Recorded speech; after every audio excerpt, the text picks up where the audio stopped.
নমস্কার বন্ধুরা, education culture YouTube চ্যানেলে তোমাদের স্বাগতম। তো তোমরা জানো এই চ্যানেলে আমি একটা সিরিজ লঞ্চ করেছি, যেখানে তোমরা কিন্তু তোমাদের ডিস্ট্রিক্ট থেকে শুরু করে পশ্চিমবাংলার বিভিন্ন ডিস্ট্রিক্টের যে সমস্ত বেস্ট পলিটেকনিক কলেজগুলি রয়েছে, প্রত্যেকটি পলিটেকনিক কলেজের তাদের কোথায় তারা তাদের অ্যাড্রেসটা কি, নাম কি কি পলিটেকনিক, অর্থাৎ কোন জেলায় কি পলিটেকনিক রয়েছে, সেখানে কি কি কোর্সেস করানো হয়, সেখানে হোস্টেল ফেসিলিটি রয়েছে কি না, সে বিষয় নিয়ে কিন্তু আলোচনা করছি। তোমরা যারা 2024-25 শিক্ষাবর্ষে বিভিন্ন ডিপ্লোমা ইঞ্জিনিয়ারিংয়ে অ্যাডমিশন নিতে চাও, তাদের ক্ষেত্রে কিন্তু এটা খুব ইম্পর্টেন্ট ভিডিও হতে চলেছে এই সিরিজের ভিডিওগুলো। তো অলরেডি কিন্তু আমি সাউথ 24 পরগনা থেকে শুরু করে পূর্ব মেদিনীপুরের সমস্ত পলিটেকনিক কলেজগুলো নিয়ে ডিটেলসে কিন্তু ভিডিও বানিয়ে দিয়েছি। আজকে আমি আলোচনা করব তোমাদের সাথে পুরুলিয়া। তোমরা জানো পুরুলিয়া একটা কিন্তু সমৃদ্ধ জেলা, তো সেই পুরুলিয়া জেলার বিশেষ পলিটেকনিকগুলো সম্পর্কে। তো দেখো, সবার প্রথমে আমি আসি পুরুলিয়া জেলায় কটা গভর্নমেন্ট পলিটেকনিক কলেজ রয়েছে।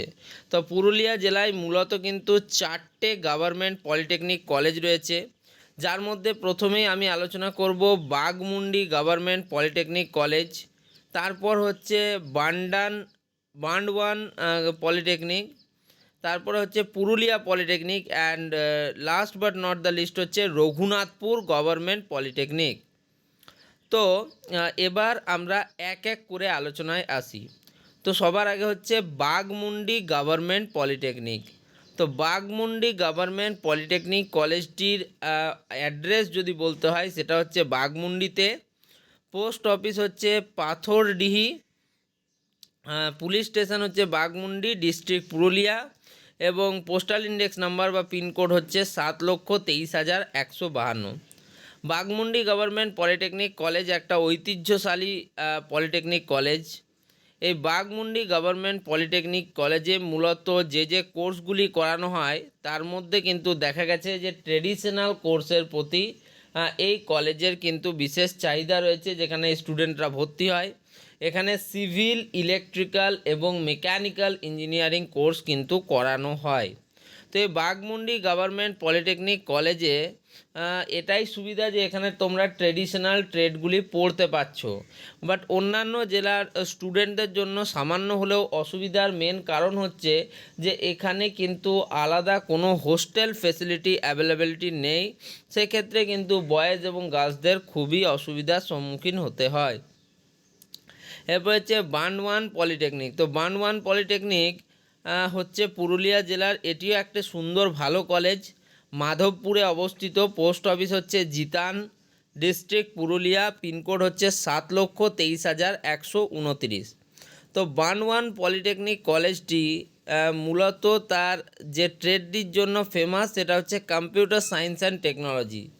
বর্তমান সময়ের দিকে যদি আমরা তাকাই, তাহলে দেখব যে স্টুডেন্টদের মধ্যে, বিশেষ করে ডিপ্লোমা স্টুডেন্টদের মধ্যে এই কম্পিউটার সায়েন্স অ্যান্ড টেকনোলজি নিয়ে পড়ার কিন্তু একটা চাহিদা দেখা গিয়েছে। তাই এই কলেজে ইলেকট্রিক্যাল ইঞ্জিনিয়ারিং এবং মেকানিক্যাল ইঞ্জিনিয়ারিংয়ের সাথে সাথে কম্পিউটার সায়েন্স অ্যান্ড টেকনোলজিতেও কিন্তু পঠন পাঠন হয়। এবার আসি হোস্টেল ফেসিলিটি। তো দেখো, যেহেতু এখানে কিন্তু মেয়েদের কথা মাথায় রেখে এখানে কিন্তু মেয়েদের জন্য হোস্টেল অ্যাভেলেবেল রয়েছে, কিন্তু ছেলেদের জন্য কোনো হোস্টেল অ্যাভেলেবেল নেই।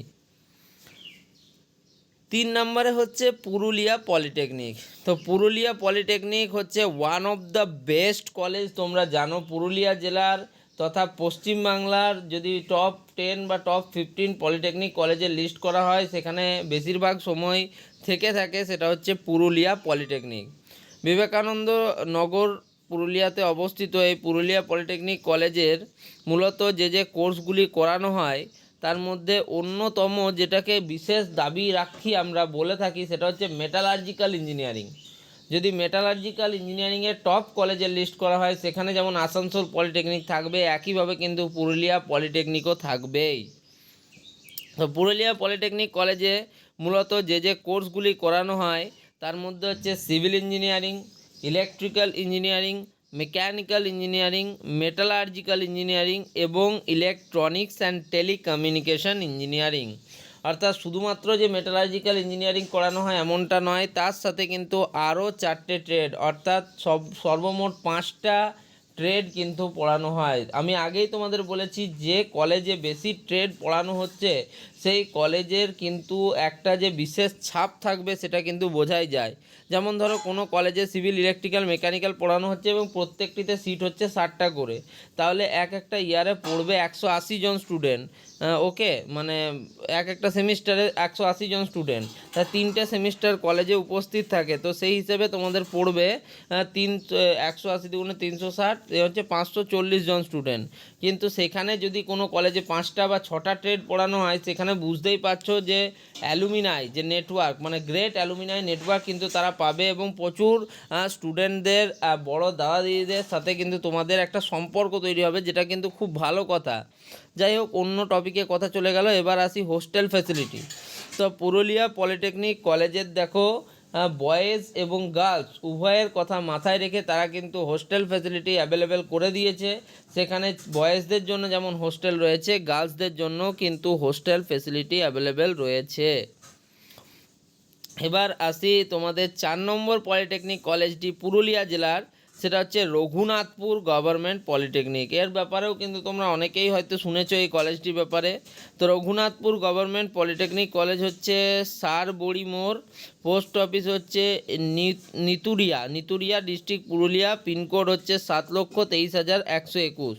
তো পুরুলিয়ায় অবস্থিত এই রঘুনাথপুর গভর্নমেন্ট পলিটেকনিক কলেজে মূলত ইলেকট্রিক্যাল, মেকানিক্যাল ইঞ্জিনিয়ারিং এবং তার সাথে কম্পিউটার সায়েন্স অ্যান্ড টেকনোলজিটাও পড়ানো হয়। এবার আসি হোস্টেল ফ্যাসিলিটির। তো রঘুনাথপুর গভর্নমেন্ট পলিটেকনিক কলেজে কিন্তু কোনো প্রকার কোনো হোস্টেল ফ্যাসিলিটি অ্যাভেলেবেল নেই। এবার আসি, যদি তোমাকে বা আমাকে বা কাউকে একটা লিস্ট তৈরি করতে দেওয়া হয় যে পুরুলিয়া পলিটেকনিকে, মানে পুরুলিয়ার অবস্থিত যে পলিটেকনিক কলেজগুলি রয়েছে তার মধ্যে কোন কলেজটি 1 নম্বরে রয়েছে, তো নিঃসন্দেহে চোখ বন্ধ করে এই 4টি পলিটেকনিক কলেজের মধ্যে যে পুরুলিয়া পলিটেকনিক 1 নম্বরে থাকছেই সেটা কিন্তু নিশ্চিতভাবে বলাই যায়। আর তার কারণগুলো আমি অলরেডি তোমাদের বলে দিয়েছি। যেমন এখানে মেটালার্জিক্যাল ইঞ্জিনিয়ারিংটা খুব ভালো পড়ানো হয়, তার সাথে 5টা ট্রেড আলাদাভাবে পড়ানো হচ্ছে। হোস্টেল ফ্যাসিলিটি অ্যাভেলেবেল রয়েছে। পুরনো কলেজ এবং ঐতিহ্যশালী কলেজ, গ্রেট অ্যালুমিনাই নেটওয়ার্ক কিন্তু এই কলেজের রয়েছে। ওকে, দ্বিতীয়, তাই আমি একে যদি নাম্বারিং করতে বলো তাহলে 5-এর মধ্যে কিন্তু 4.3 দিচ্ছি, যেটা কিন্তু একটা খুব ভালো র্যাঙ্কিং পাচ্ছে পুরুলিয়া পলিটেকনিক। 2 নম্বরে আমি তোমাদের রাখবো রঘুনাথপুর গভর্নমেন্ট পলিটেকনিক কলেজ। এটাও একটা সুন্দর এবং ভালো কলেজ। এই কলেজে কিন্তু কম্পিউটার সায়েন্স অ্যান্ড টেকনোলজিও পড়ানো হচ্ছে, বাট মূল অসুবিধা হচ্ছে এই কলেজে কিন্তু কোনো প্রকার কোনো হোস্টেল ফ্যাসিলিটি অ্যাভেলেবেল নেই, যেটা কিন্তু এই কলেজটিকে কিছুটা হলেও পিছিয়ে রাখছে। তো সেই হিসাবে 5-এর মধ্যে কিন্তু এই কলেজ পাবে 3.5। এরপর 3 নম্বরে আমি রাখবো দেখো বানওয়ান পলিটেকনিককে। যদিও এটা খুব পুরনো কলেজ নয়, তবুও এই কলেজে যেহেতু কম্পিউটার সায়েন্স অ্যান্ড টেকনোলজি পড়ানো হচ্ছে, তার সাথে ইলেকট্রিক্যাল অ্যান্ড মেকানিক্যাল ট্রেডিশনালও পড়ানো হচ্ছে এবং গার্লসদের জন্য হোস্টেল ফ্যাসিলিটিও অ্যাভেলেবেল রয়েছে, সেই হিসেবে কিন্তু এই কলেজটা কৃতিত্বের দাবি রাখে। তো একে আমি 4-এর মধ্যে দেবো 3.3। আর last but not the least, 4 নম্বর পলিটেকনিক কলেজ হিসেবে আমি যেটাকে রাখবো পুরুলিয়া জেলার র্যাঙ্কিং হিসেবে, সেটা হচ্ছে বাঘমুন্ডি গভর্নমেন্ট পলিটেকনিক কলেজ। কলেজটি যদিও ভালো, তবে এখানে কিন্তু ট্রেডিশনাল ট্রেডের প্রতি, সিভিলের প্রতি একদমই কিন্তু সেরকমভাবে পড়াশুনো করানো হয় না। বাকি ট্রেডগুলো যদিও ভালো পড়ানো হয়, সিভিল কিন্তু পড়ানো হয় না। তো যাই হোক, সেই হিসেবে আমি যদি বলি তো এই কলেজটা মোটামুটি অ্যাভারেজ বলতে পারো, 5-এর মধ্যে কিন্তু 3 খুব সহজেই পেয়ে যাবে বাঘমুন্ডি গভর্নমেন্ট পলিটেকনিক কলেজ। তো এটা ছিল আমার অ্যানালিসিস যে পুরুলিয়া জেলায় অবস্থিত যে সমস্ত কলেজগুলি রয়েছে সেই কলেজগুলি সম্বন্ধে। এবার দেখো, প্রত্যেকটা কলেজের কিন্তু কিছু জিনিস আছে যেটা কিন্তু তাকে ঐতিহ্যশালী করে রেখেছে।